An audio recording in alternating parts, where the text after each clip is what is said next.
에베소서 3장 16절에서 19절 말씀 우리 한 절씩 돌아가면서 말씀 같이 보도록 하겠습니다. 에베소서 3장 16절에서 19절. 그의 영광의 풍성함을 따라 그의 성령으로 말미암아 너희 속사람을 능력으로 강건하게 하시며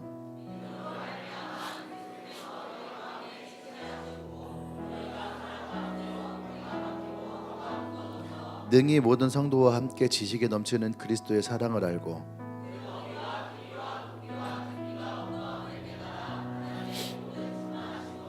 너희에게 충만하게 하시기를 구하노라. 아멘. 자, 말씀 제목 읽어볼까요? 같이 시작.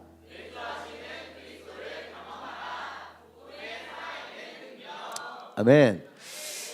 우리 지난주에 말씀에 이어서 오늘 그 뒤에 부분을 좀 하려고 합니다. 우리가 지난주에는 이 복음에 있어서 굉장히 중요한 사실을 우리가 함께 나누었죠. 내 안에 계신 예수 그리스도께서 그죠? 살아 계시다라고 하는 이 진리를, 이 사실을 믿는다는 것. 아멘. 또 그것을 내가 믿었다면 그 믿음을 가지고 나의 삶에서 내가 어떻게 살아내느냐. 그러니까 우리의 머리를 넘어서서 마음으로, 가슴으로 찾아온 믿음을 그냥 가지고 있는 것이 아니라 그것을 우리의 삶 속에서 순간순간마다 예수 그리스도와 함께 의지하고 의식하고 대화해서 내 삶에 내주하시는 주님을 경험하는. 아멘. 이것을 우리가 지난주 한 주간 동안을 같이 해보자라고 얘기를 하셨는데 솔직하게 제가 숙제라고 얘기했잖아요, 그죠? 연습도 해야 되니까. 나 지난 한 주 동안 내가 예수님을 많이 의지하고 의식하고 대화하려고 저 노력했다. 예. 착하네. 또 교회 밴드에다가 예수님 의지합니다 이것을 표현하려고 사진을 많이 올렸더라고요. 물론 중간중간에 뜬모를 사진들도 몇 개 있더라고. 있었죠. 이거 왜 올렸을까? 여기서 예수님을 어떻게 찾는 거지? 퀴즈인가? 스무 그림 찾기인가? 이런 생각도 해봤는데 어쨌든 그 사람은 거기에서 또 예수님을 의지하고 바라봤다고 하니까 그러려니 하고. 근데 많은 분들이 계속 사진을 올리면서 또 그것을 보면서 나도 또 예수님을 또 생각하게 되고 또 의지하게 되고 의식하는 것 같아요. 아멘. 그렇게 살았을 때 우리의 삶에 어떠한 변화, 어떠한 결과가 나타났을까? 아마 여러분들이 이 한 주간 살아오면서 이 설교를 듣기 이전에 여러분 나름대로의 어떤 결과와 열매들을 가지고 오신 분들이 아마 있을 거다라는 생각을 합니다. 아멘. 그래서 오늘 아마 제가 설교하는 것이 여러분들에게 조금 더 실제적으로 다가올 수 있겠다. 그런 생각이 들어요. 그래서 오늘은 그 경험에 대한 결과를 좀 함께 좀 집중해서 나누려고 합니다. 여러분들이 지난 한 주 동안은 우리가 연습이다 또 훈련이다 해서 했지만은 사실은 여러분 우리가 애쓰고 노력하고 또 짜내서 이것을 하는 것이 아니에요. 내 안에 계신 예수님이 계시기 때문에 그것이 내 삶 가운데 자연스럽게 흘러나오는 것, 이것이 복음의 능력이고 복음으로 살아가는 그리스도인이죠. 때로는 이러한 것들이 노력해야지 돼? 그렇게까지 내가 막 애를 써야지 돼? 이렇게 하는 것이 때로는 좀 뭔가 마음에 씁쓸함이 찾아올 수도 있지만 하지만 우리가 이것을 훈련하고 연습하고 또 그런 태도를 가지면서 더 주님을 의지하고 바라볼 수 있다는 것이 더 중요하다는 거죠. 그냥 신앙생활을 하면서 예수님도 의지하지 않고 예수님도 바라보지 못하고 또 예수님과 대화하지 못하며 살아간다면 그것이 어떻게 우리의 올바른 신앙생활일까? 지금은 우리가 좀 애를 써야 되는 단계이기도 하고 또 훈련을 해야 되는 순간이 찾아오기도 하고 더 바라보려고 우리가 노력하는 것도 필요하죠. 이런 시간들을 통해서 그것이 우리의 삶 가운데에 젖어들면 여러분 그것이 우리가 흔히 책에서 읽고 있는 영성이 깊은 사람들, 주님과 동행하는 사람들, 그런 사람이 된 거죠. 나중에 여러분들이 책들을 읽다 보면 이거 나도 하고 있는 건데, 나도 이렇게 하고 있는데, 나도 이렇게 주님 생각하는데, 아마 여러분들이 책을 읽는 그 중간중간 그런 것들을 여러분 발견할 때, 내가 올바르게 신앙생활하고 있구나 하는 그런 생각과 마음들을 난 여러분들이 가질 거라 생각을 합니다. 아멘. 그래서 오늘 이 결과에 대한 복음의 살아있는 능력이라고 하는 오늘 두 번째 파트의 설교를 들어가기 전에, 그렇게 한 주가 아니라 그렇게 한 3개월을 살아낸 한 형제가 있어서 오늘 그 형제의 이야기를 먼저 좀 듣고 그러고 설교를 좀 이어가려고 합니다. 우리 정태영 잘 들어요.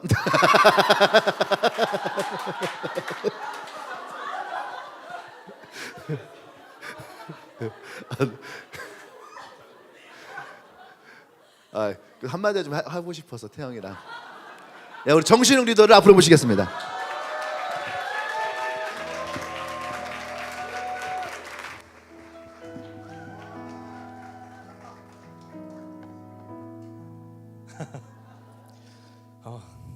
네, 안녕하세요. 저는 대전 주임의교회 리더 정신욱입니다.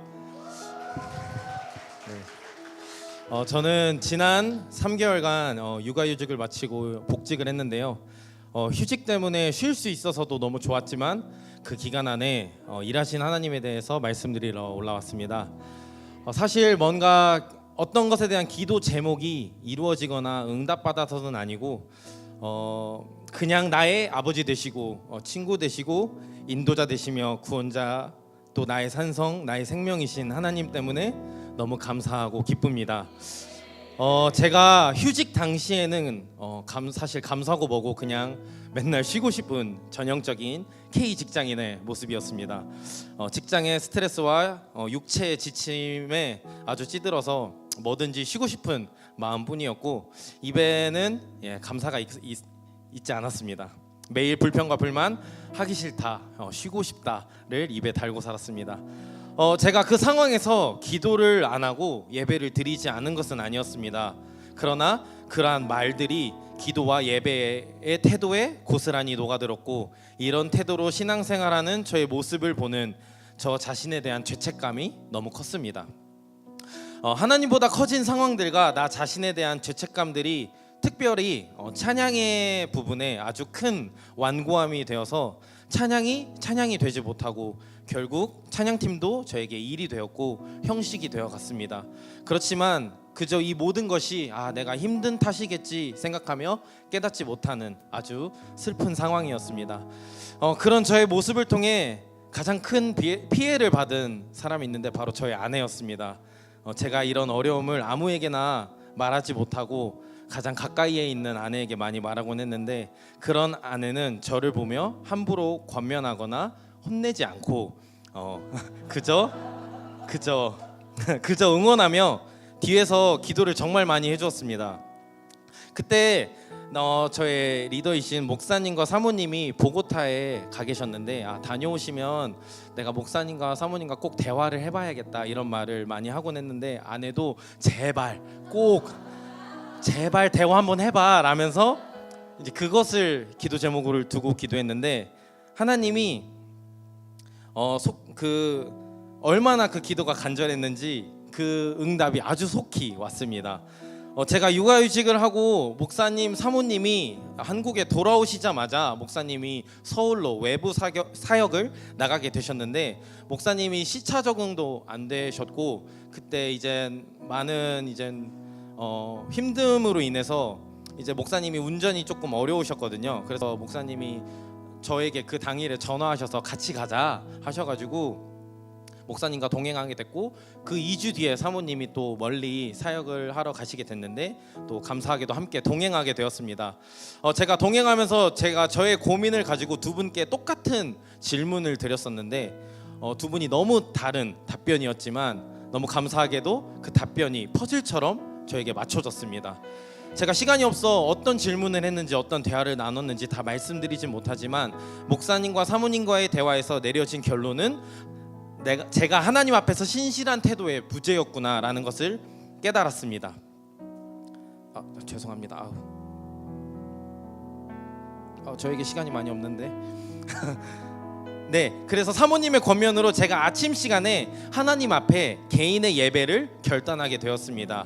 그래서 제가 지금까지 아침 시간에 혼자 하나님께 예배드리고 찬양하고 고백하고 있는데요, 많은 은혜가 있었지만 가장 처음으로는 제가 얼마나 이기적인 존재인지 깨달았습니다.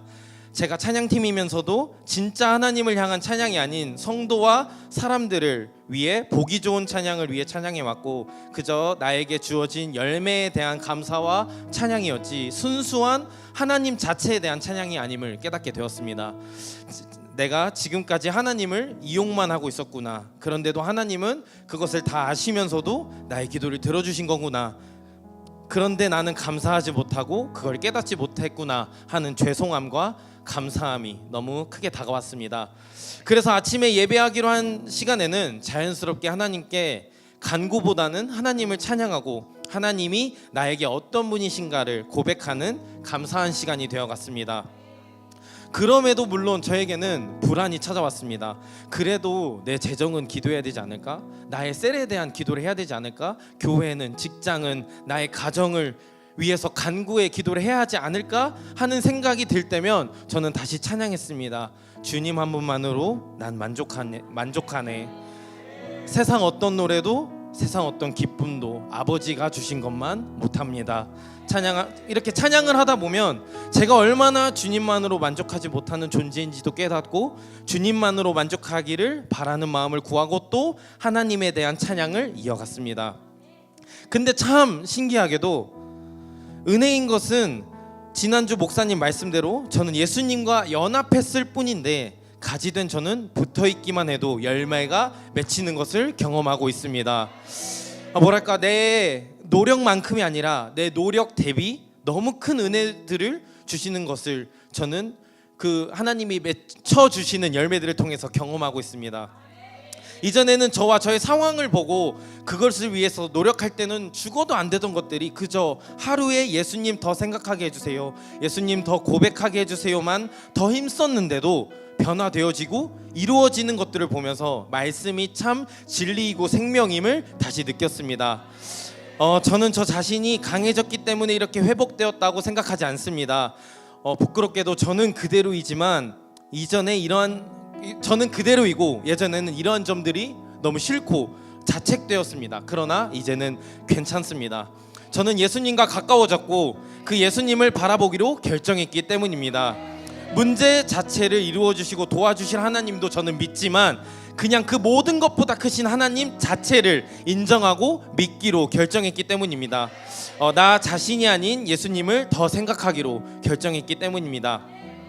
더 나아가서 내가 바라고 원하는 대로 되어지지 않아도 그 순간에는 슬프거나 낙심이 될지언정 그것에 멈춰 있지 않고 곧바로 예수님을 바라보게 되고 그러면 다시 감사하게 되고 기쁨이 회복되었습니다.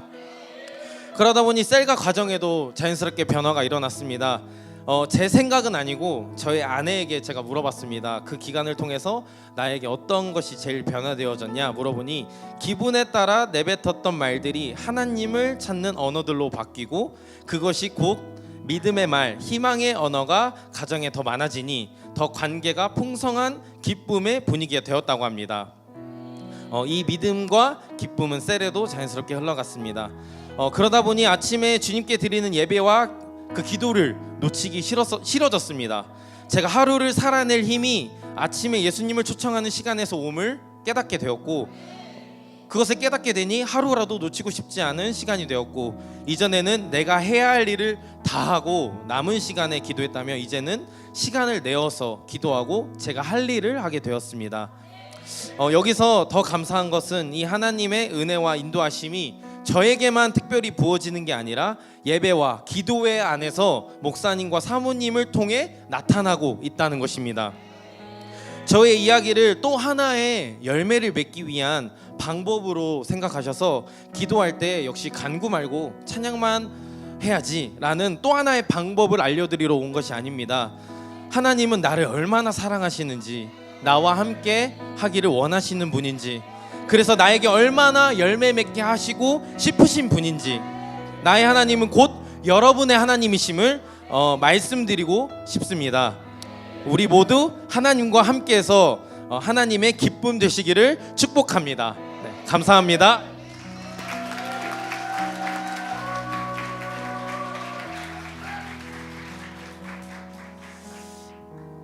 네, 감사합니다.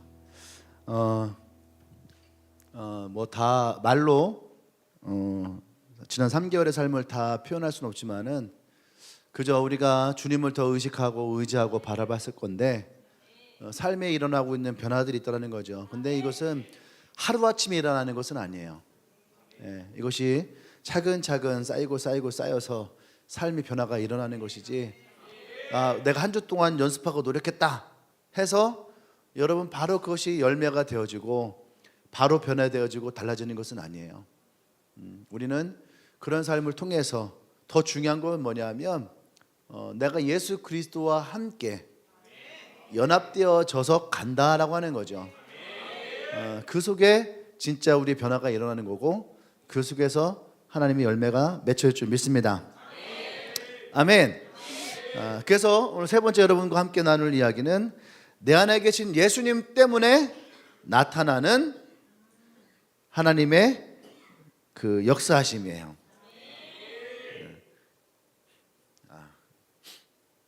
나오려도 안 나오네요. 내 안에 계신 예수님 때문에, 다른 것이 아니라 내 안에 계신 예수님 때문에 나타나는 우리의 삶의 결과들은 어떤 것이 있을까? 그저 우리가 의식하고 의지하고 그렇게 살아갔을 때 우리는 그분이 살아있는 임재를 경험하게 돼요. 그 임재라고 하는 것이 어쩌면 이 단어가 되게 우리로 하여금 좀 모호한 그런 분위기 쪽으로 흘러갈 수도 있지만, 다른 표현을 한다면 내가 주님과 동행한다라고 하는 거죠. 내가 주님이 나와 함께 계시다라고 하는 것을 의식하고 있는 거, 그러한 것들, 그래서 내가 주님과 대화하는 것들, 그런 삶이 우리 가운데 있는 거죠. 이 경험은 여러분 추상적인 것이 아니에요. 이것은 실제적인 것입니다. 그래서 우리의 신앙생활이 추상적으로 끝나면 안 돼. 주님이 나와 함께 계셔, 이게 추상적으로 끝나면 안 돼. 난 천국에 갈 수 있을 거야. 이렇게 우리의 신앙과 믿음이 추상적으로 흘러가서는 안 된다는 거죠.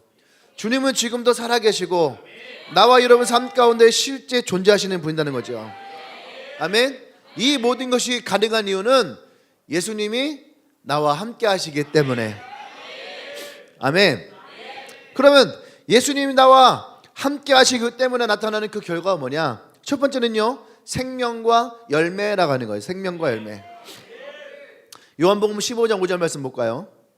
같이 읽겠습니다. 시작.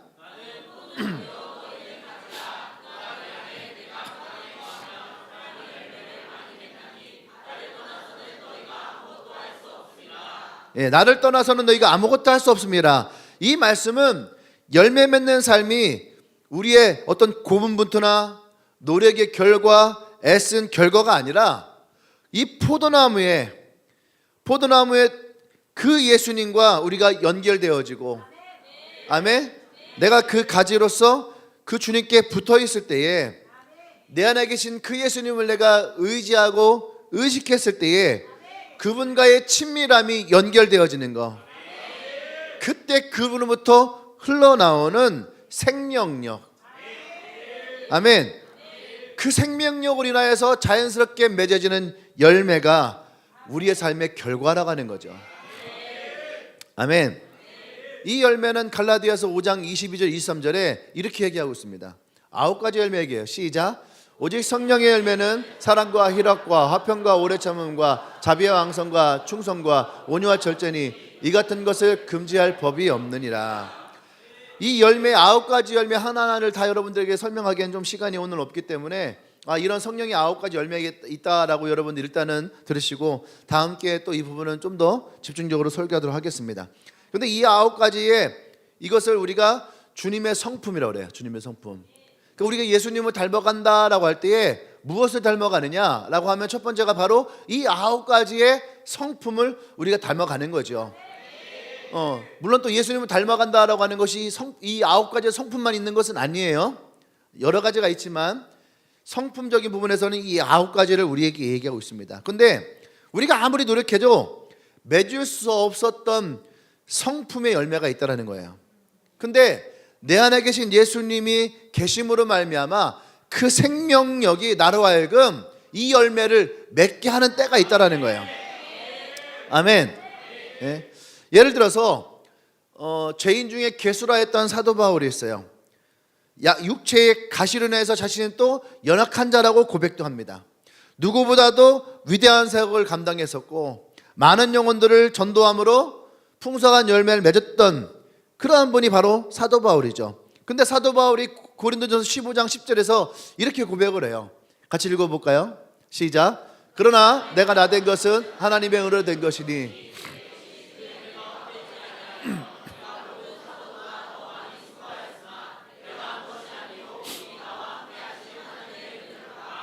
아멘. 이 사도 바울이 맺은 열매는 내가 수고한 결과가 아니라는 거예요. 나와 함께 계신 하나님의 은혜다. 그래서 오늘 내가 나된 것이 바로 주님의 은혜다라고 하는 이 고백. 다시 말해서 내 안에 살아계신 예수 그리스도의 그 생명의 능력이 나를 통해 그저 흘러왔을 뿐이다. 주님이 나를 통해 사용했을 뿐이다. 예수님이 계셨기 때문에, 예수님 때문에 이 모든 사역들이 다 가능했다라고 얘기하는 거예요. 우리는 내 삶 가운데 내주하시는 그리스도를 경험할 때 우리의 삶 속에서 나의 힘이 아닌 예수님 때문에 불가능했던 것들이 이 성령의 열매를 통해서 맺어지는 것들을 우리는 아마 각자의 삶 속에서 많이 발견하게 될 거예요. 저도 그랬었거든요. 이런 거 하나도 몰랐었어요. 하나도 몰랐었는데 중학교 때까지 저는 욕을 굉장히 잘하는 사람이었거든요. 아시잖아요, 중학생이 욕 잘하는 거. 근데 저는 그 친구들보다 조금 더 잘했어요. 조금 더 욕을 잘했었고 욕하는 게 너무너무 좋았었어요. 그래서 정말 욕을 잘했었는데 중학교 3학년 겨울 고등학교 1학년 올라가는 그 봄에 예수님을 만난 건 아니었었어요. 그저 내 기도를 주님께 간절하게 했는데 그게 응답이 됐어요. 그런데 내가 약속을 하나 했거든요. 주님, 나 시험에 합격시켜주면은 내가 교회 열심히 다닐게요. 46일 동안 매일 밤마다 진짜 하나님한테 매달리듯이 기도했던 나의 기도 제목. 그러다 보니까 내가 이제는 교회를 가야지 되겠어 라고 생각을 했어요. 근데 그냥 교회를 가려고 하니까 뭔가 내 마음에 좀 껄쩍지근한 게 있는 거죠. 그래서 고등학교 1학년 올라가는 3월 4일 날에 7시 반에 720번 버스를 타고 저는 그날 아침에 공기까지도 생각이 나요. 그 버스의 냄새 있잖아요. 그것까지 생각이 나요. 가방을 무릎에 딱 올려놓고 두 손을 딱 모으고 첫 번째 기도를 딱 했어요. 어떤 기도를 제일 먼저 했느냐? 주님, 내 입에서 욕이 나오지 않게 해주세요. 내 입에 욕이 나오지 않을 수가 없어요. 근데 정말로 그러고 싶었어요. 더 이상 욕을 하고 싶지가 않았어요. 내가 새로운 삶을 살고 싶은데, 내가 이제 예수를 믿으니까 새로운 삶을 살고 싶은데 나 욕은 하고 싶지 않다. 그래서 첫 번째 기도가 다른 것도 아니고 내 입에서 욕이 나오지 않게 하여 주십시오. 이게 나의 첫 번째 기도 제목이었고 훗날 제가 쓸 자서전의 첫 번째 제목이 욕하는 목사 이렇게.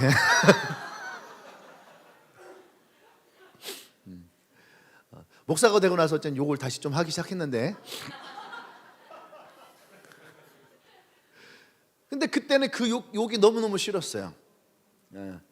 막 내 마음 가운데에서 이상한 선생님들 막 욕하고 그러잖아요. 친구들에게 욕하기도. 저는 친구들이랑 절대 욕하지 않았어요. 내 마음에서 나오는 숫자들, 저는 그 숫자를 세지 않았어요. 숫자 세기를 거부했어요.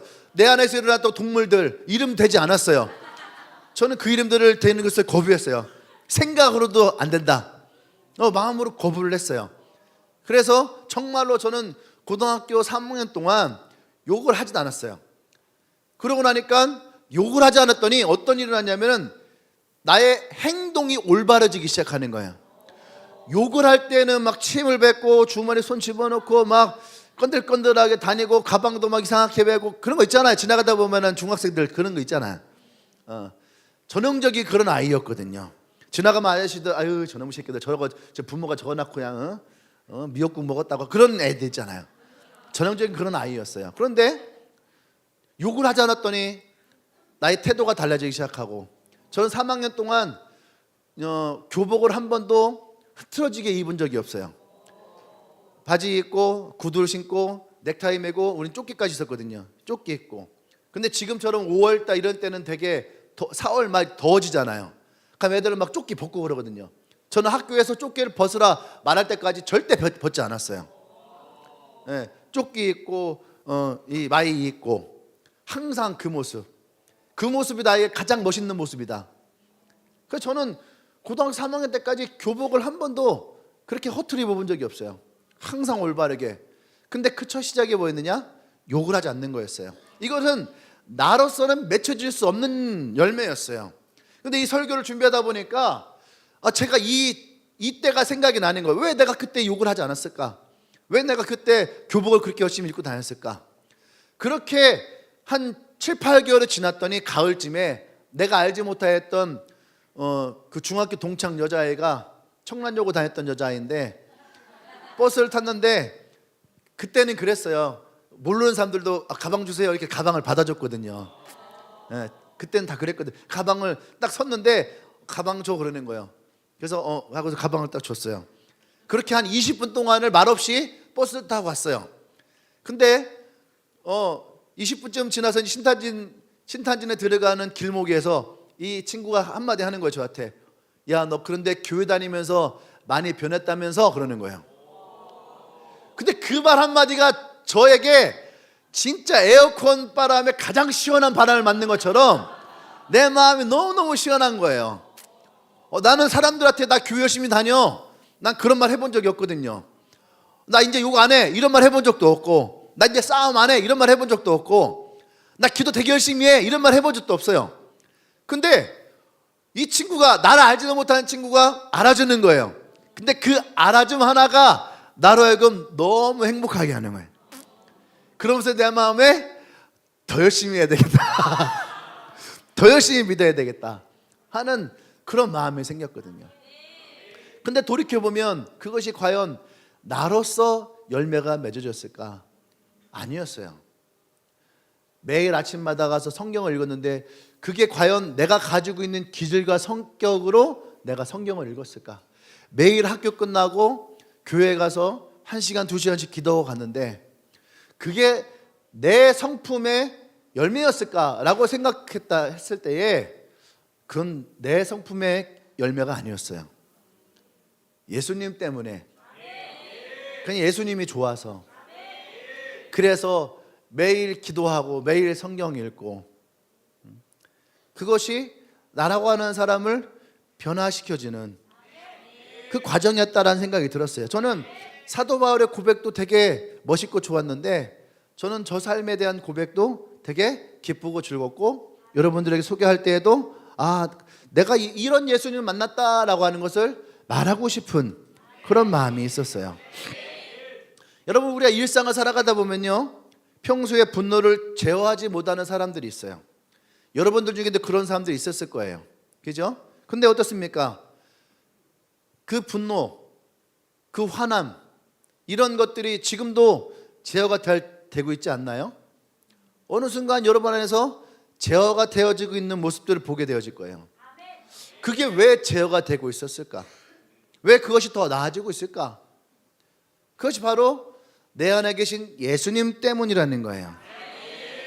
화가 치밀어 오르는 순간에도 나도 모르게 그것이 절제가 되어지고 온유함이 찾아오게 되고 이것이 여러분의 삶에 맺혀지는 열매다라고 하는 거죠. 아멘? 네. 우리 예은이가 저랑 한 14주 정도 같이 비전스쿨을 했어요. 이제 다음 주가 비전스쿨 수료식이 있는 날인데 하면서 제가 태영이 얘기를 많이 해요. 태영이 좀 예뻐해줘. 태영이 좀 잘 좀 해줘. 이렇게 얘기하거든요. 근데 예은이 그러는 거예요. 마음은 안 그런데 마음은 사랑하는 남편이고 더 잘해주고 싶고 얘기도 들어주고 싶고 이해해주고 싶은데 얼굴만 보면은 자기도 모르게 화가 나고 막 욱하고 막 승질나고 막 그런다는 거야. 그치 미정아? 미정이는 안 그러니? 그러지. 은지는 어때? 우리 은지는 아주 옛날에 아주 일화도 있어요. 일화. 보고타 갔을 때 일화도 있어요. 스테이크를 한번 시켰는데 홍식이가 레어를 먹고 싶었어요. 그래서 스페인어가 이제 안 되니까 어떻게 해서 시켰는데 그때 10개가 다 레어가 나와버린 거예요. 저는 고기에서 피가 나는 걸 싫어해요. 소고기도 전 피 나오는 걸 싫어하거든요. 저는 소고기도 다 뭐 미디움 웰던 이런 식으로 먹어요. 스테이크도 그렇고 다. 근데 다 레어가 나온 거예요. 근데 은지 얼굴 딱 보니 이미 분노 게이지가 뭐 상승돼 있는 거죠. 대부분의 아내들이 남편만 보면은 분노 게이지가 올라가는 것 같아요. 아까 우리 신욱이가 혼내지 않았다란 말 할 때 많은 남편들이 웃더라고요. 이해하는 마음. 근데 우리가 계속 그렇게 산다면 과연 그 부부가 그 가정이 행복할까요? 과연 그 가정이 그리스도가 세운 믿음의 가정이라고 할 수 있을까요? 제가 항상 주례할 때마다 믿음의 가정, 믿음의 가정.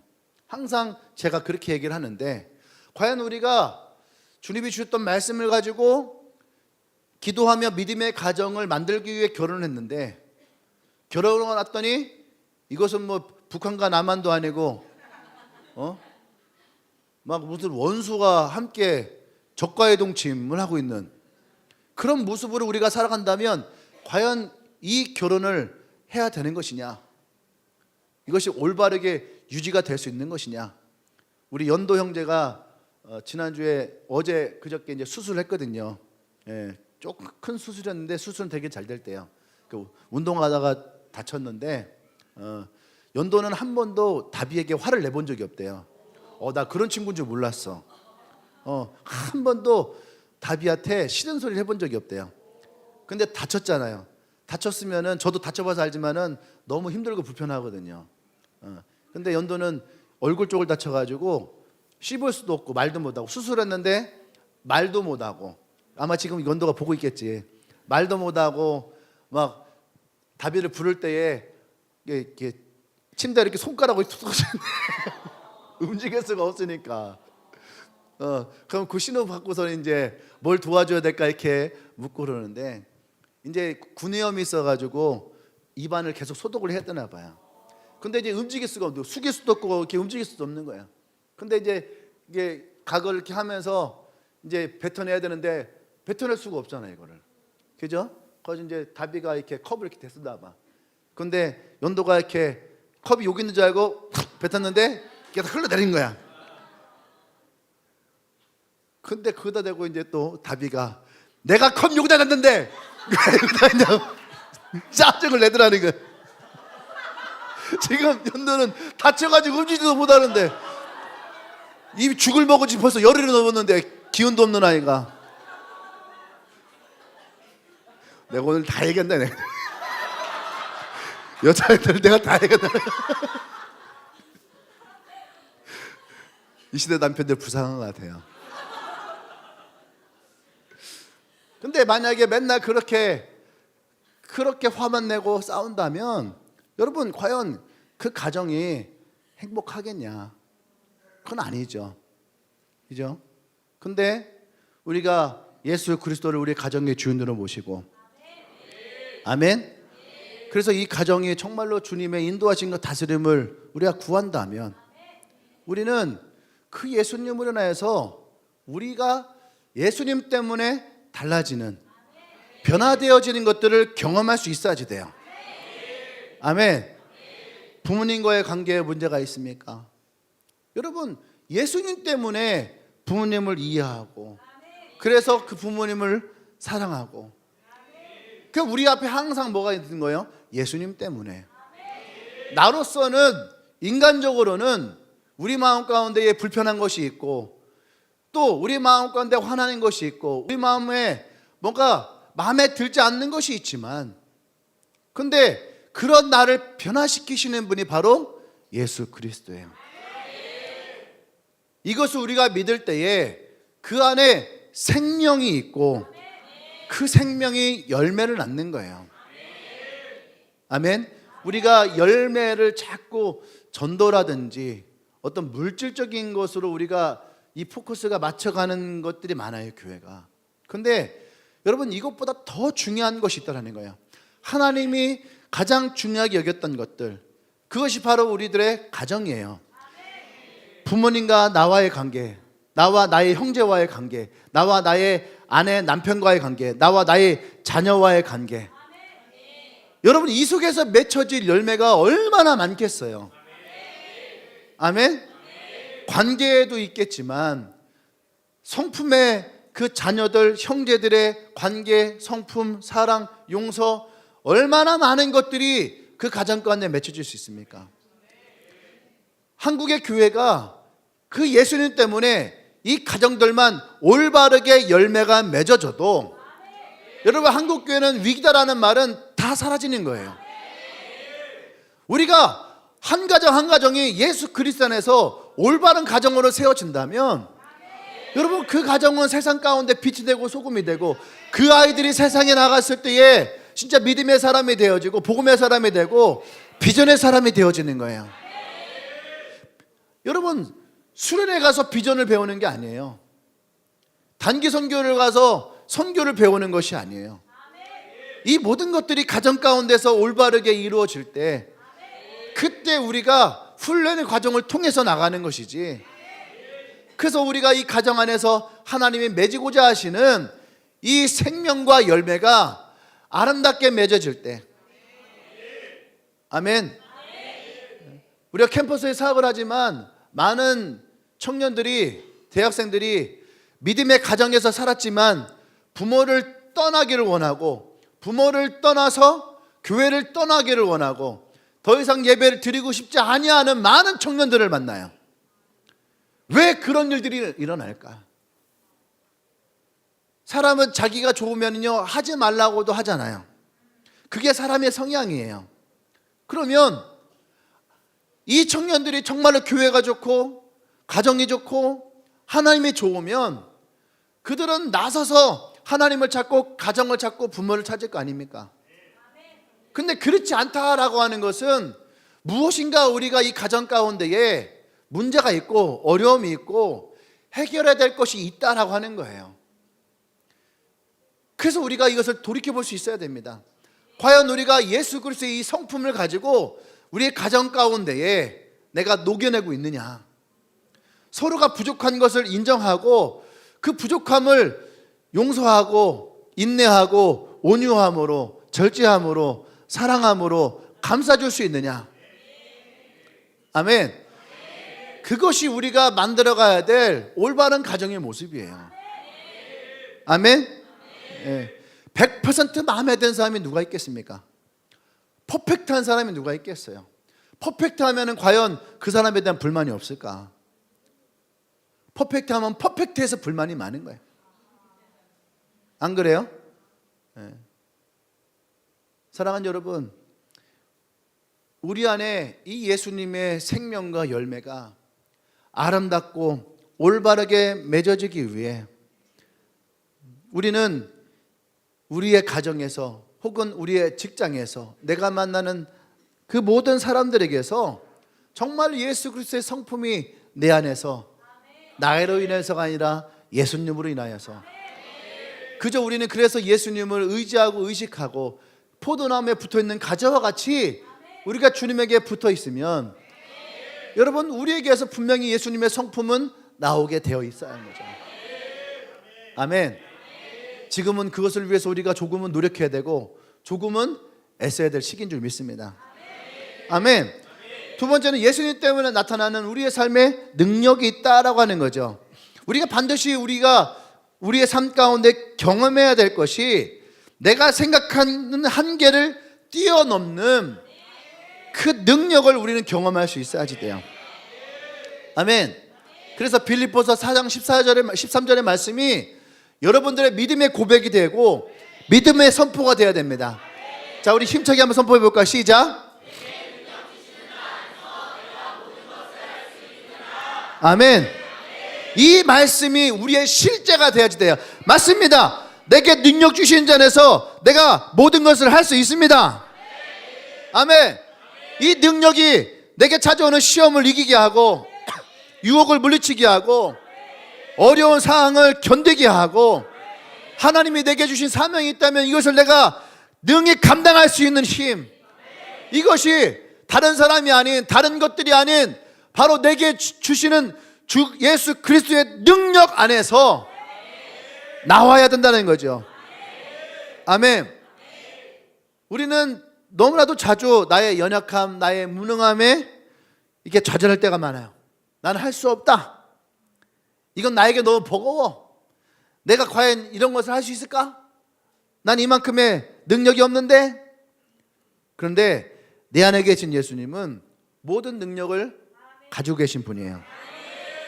그분이 지금 내 안에 계시다라는 거죠.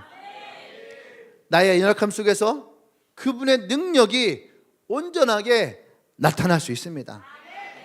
아멘. 그것이 우리의 삶에 보여지게 될 능력이에요. 예수 그리스도의 능력. 아멘. 베드로는 예수님을 3번이나 부인했어요. 이 사람은 너무나도 연약한 자였고 겁도 많은 자였습니다. 그리고 예수님의 십자가 앞에서도 도망갔던 자였어요. 그런데 오순절 날에 성령이 베드로 가운데에 찾아오셨을 때 베드로는 완전히 다른 사람이 돼요. 담대하게 복음을 전했고 앉아있는 안진뱅이를 일으키는 놀라운 능력을 행하기까지 했습니다. 그런데 베드로가 갑자기 강인한 성격으로 변했기 때문에, 베드로가 갑자기 강력한 사람으로 변했기 때문이 아니에요. 아까 우리 신호기도 그런 얘기했는데 내가 무엇인가 강해졌기 때문이 아니라는 거예요. 할렐루야. 아멘. 내 안에 계신 예수님의 능력, 성령의 능력이 베드로를 통해서 흘러갔기 때문에 우리도 내 자신은 예수 그리스도를 경험할 때 이전에 내가 경험하지 못하였던 불가능했던 일들, 여러 문제들로부터 우리가 승리하는 능력 있는 삶이 나와 여러분 삶 가운데도 동일하게 일어난 줄 믿습니다. 아멘. 제가 항상 성전을 얘기할 때마다 얘기하는 그거죠. 내 능력 또 내 어떠한 기질, 내 성격으로는 우리가 이 성전을 살 수가 없어요.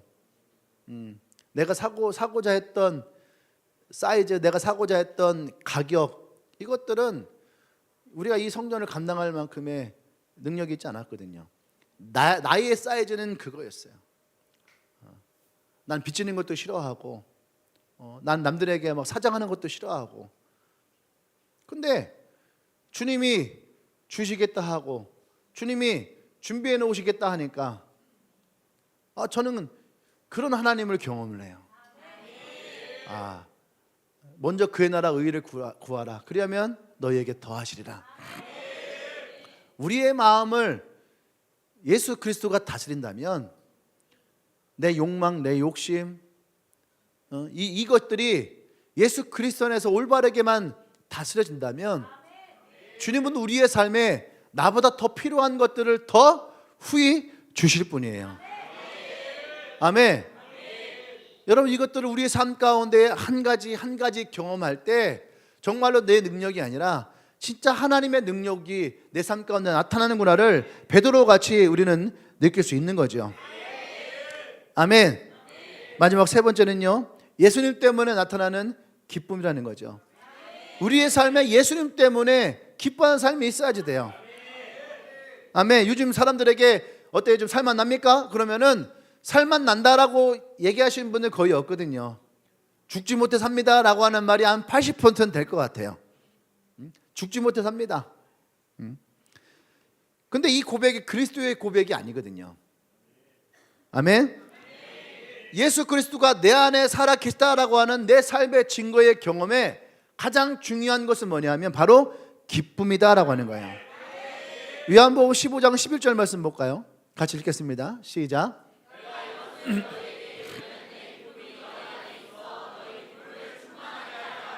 아멘. 이것은 약속이라고 했어요.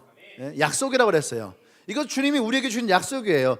내 기쁨을 너에게 줄게 라고 하는 주님의 약속이에요. 근데 이 약속은 네가 성경을 많이 읽으면 내가 기쁨을 줄게, 기도를 많이 하면 내가 기쁨을 줄게, 전도를 많이 하면, 헌금을 많이 하면, 봉사를 많이 하면 내가 기쁨을 줄게, 여러분 그런 것이 아니에요.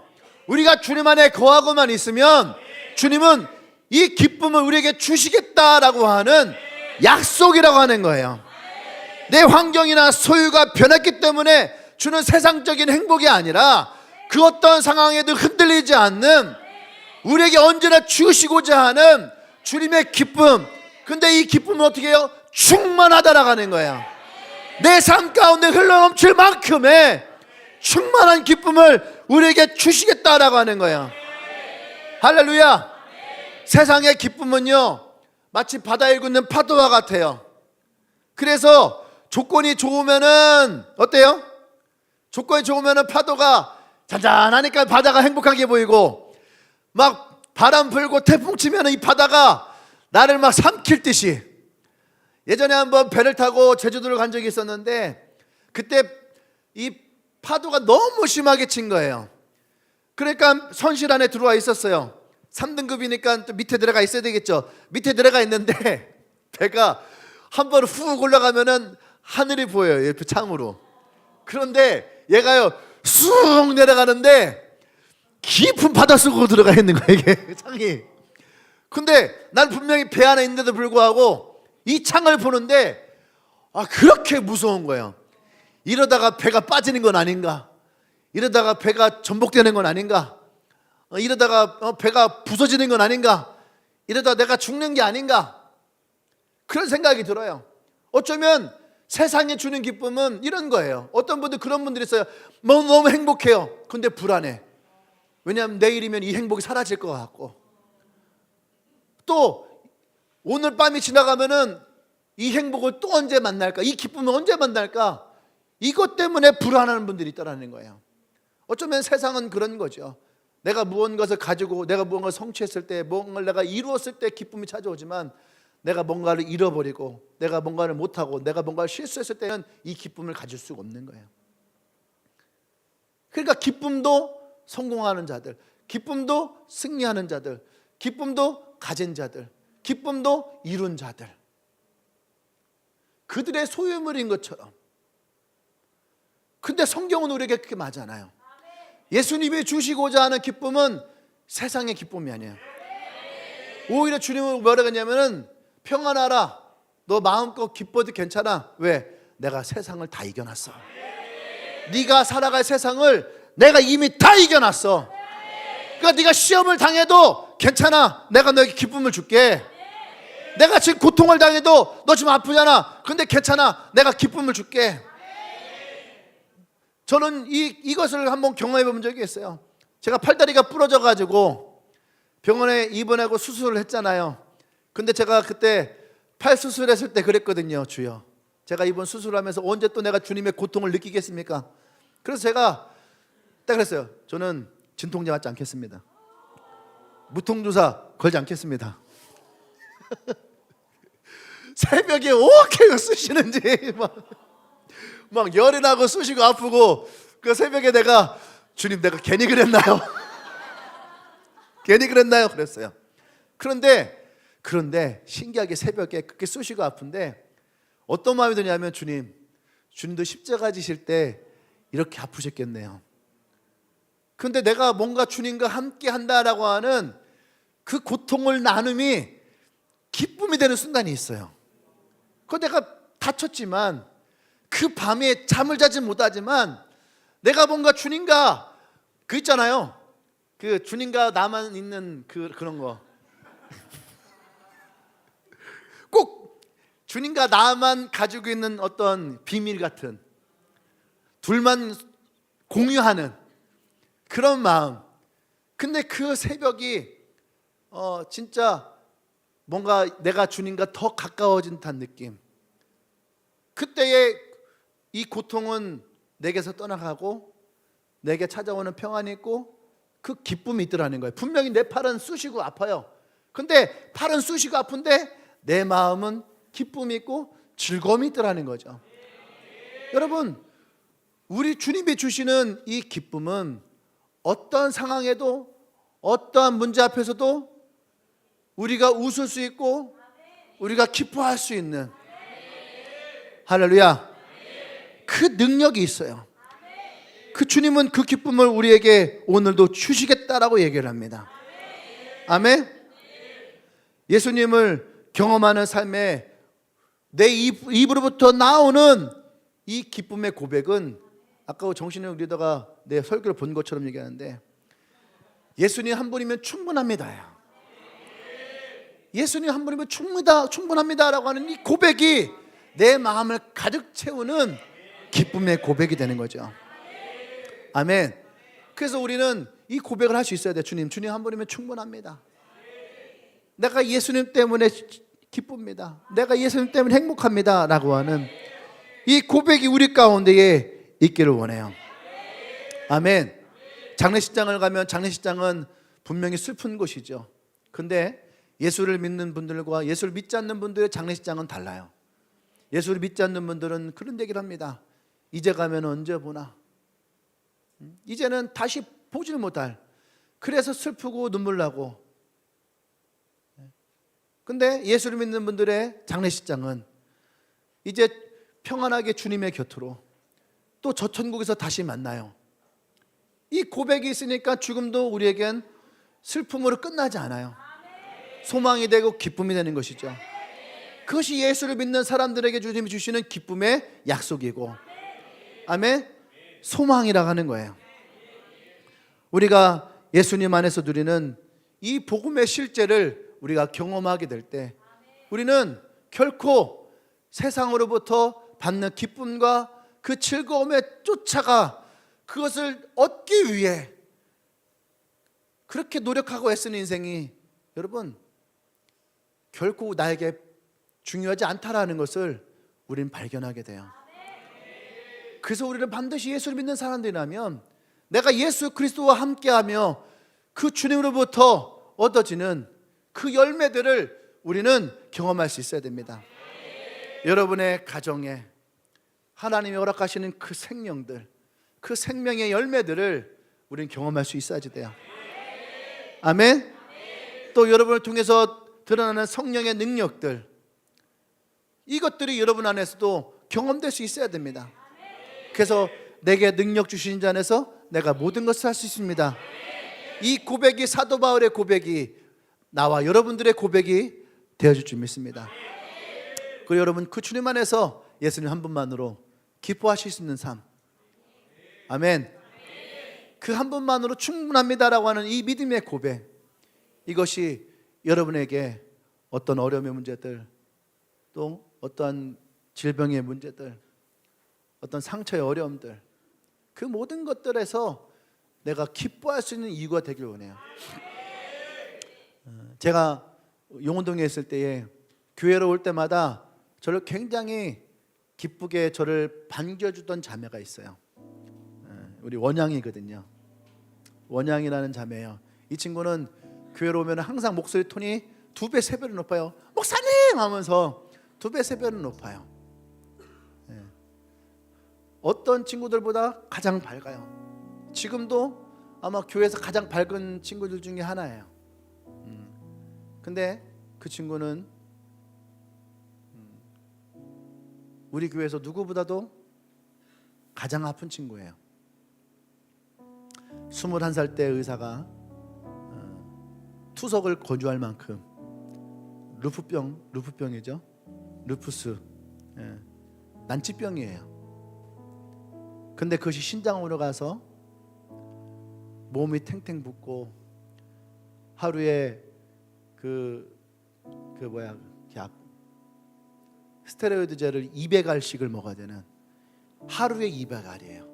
근데 하루에 200알을 먹을 수가 없어서 이것을 액체로 녹여서 그 스테로제를 200알을 매일매일 마셔야 되는, 그래도 루푸스병 때문에 이 신장이 망가져서 투석을 해야 되는데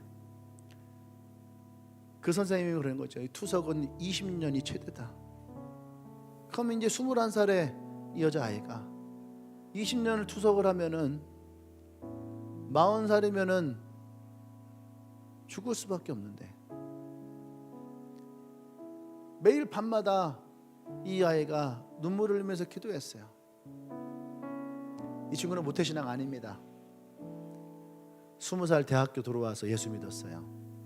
근데 이제 예수 믿은 지 겨우 1년밖에 되지 않았던 아이가 아산병원 침대에 누워서 매일 밤 눈물을 흘리며 기도했어요. 하나님, 나 교회 가고 싶어요. 하나님, 나 교회 가고 싶어요. 그때 이 아이에게서 기적이 일어나기 시작했어요. 기적이 일어나기 시작했어요.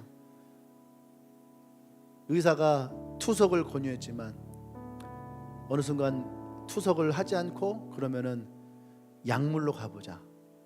열심히 기도하고 약물을 먹었어요. 그리고 이 친구는 간이 된 음식을 절대 먹을 수가 없어요. 김병에 장사 없다라고 얘기하죠. 근데 이 친구는 병을 길게 하지도 않았었어요. 발병되고 1년도 되지 않았는데 부모님이 이 아이를 감당할 수가 없는 거예요. 이 아이의 리더였던 현주 자매가 이 아이를 그때부터 간호하기 시작했죠. 근데 현주 자매도 원영이만큼 아픈 아이예요. 이 친구도 신장이 안 좋고 당뇨가 심하고 여러 가지 질병을 가지고 있는 친구예요. 근데 아픈 사람이 아픈 사람을 한다고 이 리더가 자기의 세런을 매일매일 그 소금이 들어가지 않은 무염식 음식을 매일 만들어서 이 아이에게 먹이고 그렇게 아프면서도 이 아이는 한 번도 눈물 흘리지 않아요. 교회에서 음식을 막 먹어도 이 아이는 단 한 번도 얼굴 찡그리면서 내가 먹을 것이 없다라고 투정한 적이 없어요. 소금되어 있지 않은 곰국을 마시면서 소금되어 있지 않는 반찬을 먹으면서도 누구보다도 밝게 웃으며 기뻐하고 즐거워하고 그저 교회에 오는 것이 좋아서, 그저 예수님이 좋아서. 집도 대전이 아닌 친구가 대전에 와서 그 아이의 고백은 단 하나예요. 예수님 때문에. 지금은 놀라운 기적이 났죠. 재작년인가 이 친구가 이제 약을 이제 거의 끊고 약을 끊어지게 됐어요. 할렐루야. 그리고 선생님이 이제는 소금 조금 들어간 거 먹어도 된다. 그 친구의 소원이 뭐냐면은 목사님이 만드는 김치찌개 먹는 거. 내가 만드는 김치찌개, 내가 만들었던 뼈찜. 왜냐 그 친구는 한 번도 그걸 먹어본 적이 없거든요. 자기 한 번만 먹으면 안 되냐. 전 그랬어요. 일찍 죽을 거면 먹어라. 근데 나랑 오래 살 거면은 먹지 마라. 선생님이 조금 먹어도 된다는데요. 선생님 먹어도 되는데 난 안 돼. 먹지 마. 지금도 그 친구는 먹지 않아요. 근데 단 한 번도 인상 찌푸리지 않아요. 항상 누구보다도 가장 큰 기쁨으로 그 기쁨을 가지고 지금도 위에서 아이들을 찬양하고 율동하고 그 아이들의 기쁨을 주고 행복을 주는 아이. 전 이 아이를 볼 때마다 진짜 살아계신 예수 그리스도의 살아있는 생명의 열매예요. 진짜 예수님 때문에 살고 예수님의 능력이 이 아이의 삶 가운데 지금도 실시간으로 일어나는 것을 우리는 보게 되죠. 사랑하는 여러분, 우리가 꼭 질병이 있어야지만 예수님 때문이라고 고백할 수 있는 건 아니에요. 문제가 있어야지만 예수님 때문이라고 기도로 나올 수 있는 것도 아니에요.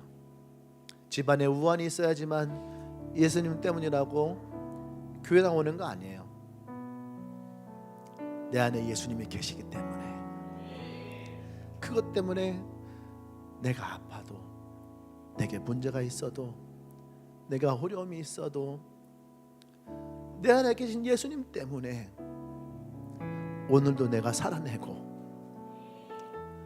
내일도 우리는 살아갈 수 있는 소망이 있고, 그 예수님 때문에 우리는 오늘 또 힘을 낼 수 있는, 그것이 그리스도인의 삶이에요. 사랑하는 여러분, 때론 삶이 힘들고 재정에 문제가 있고 집안에 우환이 있지만 예수님 때문에 오늘도 힘을 낼 수 있는 우리가 되길 원해요. 예수님 때문에 내일도 우리가 소망을 꿈꿀 수 있는 그리스도인이 되길 원하고, 예수님 때문에 내가 힘들지만 또 다른 사람을 내가 위로할 수 있는, 격려할 수 있는, 사랑하고 섬길 수 있는 그런 나와 여러분들이 되어지길 소망합니다. 할렐루야. 기도하겠습니다.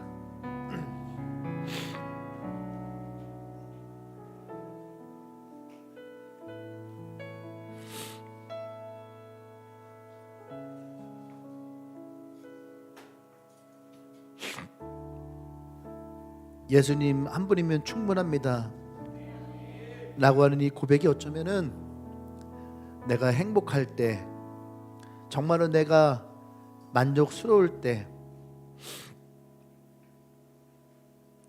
내 삶에 안정될 때 이 고백이 안 나올 수도 있어요. 내가 힘들 때, 내가 기쁨을 혹시 잃어버렸을 때, 가정에 문제가 생겼을 때에, 내가 너무 벅차고 힘들 때, 이제는 내가 주저앉고 싶을 때, 이제는 내가 좀 포기해도 되지 않을까라고 생각이 들 때, 그때 주님이 우리에게 찾아오십니다. 그리고 우리에게 말씀하시거든요. 내가 너에게 능력을 줄 거야. 내가 너의 눈물도 닦아줄 거야. 내가 너의 문제도 해결할 거야. 내가 너의 아픔도 치료할 거야. 그러니까 걱정하지 마. 그때 우리의 입술에 나는 고백이, 그렇습니다 주님, 주님 한 분이면 충분합니다. 주님 한 분이면 충분합니다.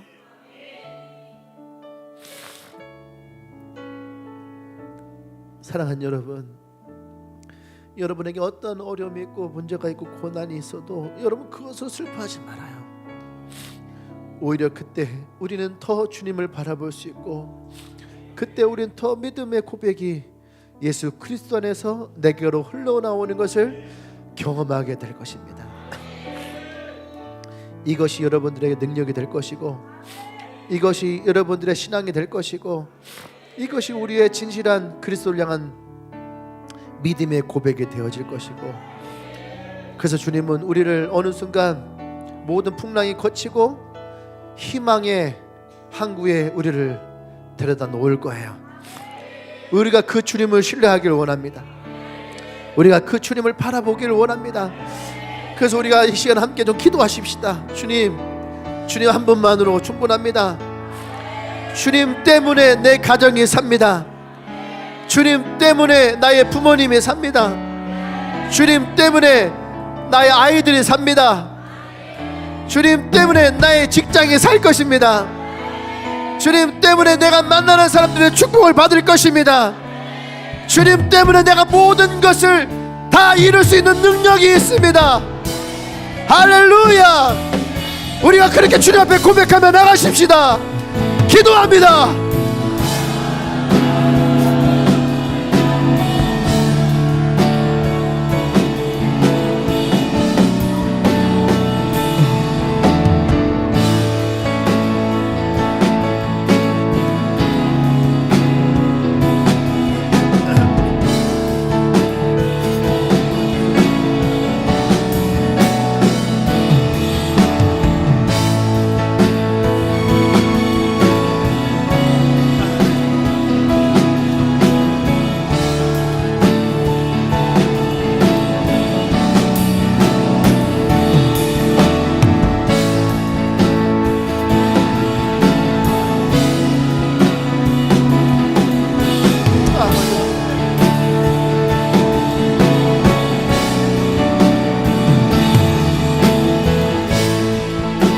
할렐루야. 그렇습니다. 주님, 예수 그리스도 때문에 내가 모든 것을 할 수 있습니다. 예수 그리스도 때문에 나의 가정이 살고, 나의 직장에 살고, 나의 부모 형제 자녀들이 살 것입니다. 예수님 때문에 우리에게서 진실한 생명의 열매들이 맺혀지게 될 것입니다. 예수님 때문에 때론 내게 찾아왔던 모든 한계들을 넘어서는 능력이 내 삶 가운데 이루어지게 될 것입니다. 예수님 때문에 내가 누릴 수 없는 주의 평안함이 충만하게 내 안에 있게 될 것입니다. 오늘 예배 가운데 참여한 모든 영혼들을 축복합니다. 삶에 지치고 힘들고 어렵고 문제가 있습니까? 그래서 더 주님을 의지하고 바라볼 때에, 그래서 더 주님의 능력에 의지할 때에 예수님 때문에 우리의 삶이 기쁨과 소망으로 바뀌는 것을 경험하는 진실한 주의 자녀들 되어지도록 주님 축복하여 주시옵소서. 눈물들이 걷어가기시고, 문제들이 해결되어지고, 상처들이 치유되어지고, 고통이 떠나가고, 하나님 주시는 진실한 기쁨만이 충만케 우리의 삶 가운데 거하도록 성령님 역사하여 주시옵소서. 이제는 우리 주 예수 그리스도의 구속의 은혜와 하나님의 크신 사랑과 성령의 교통 역사하심이 오늘 예수 그리스도 그 한 분만으로 충분합니다. 예수님 때문에 내 삶이 변할 것입니다. 예수님 때문에 내 삶의 축복과 기쁨이 넘칠 것입니다 라고 고백하는 모든 주님에게 성도들 위해 지금부터 영원토록 함께 하시기를 간절히 축원합나이다. 아멘.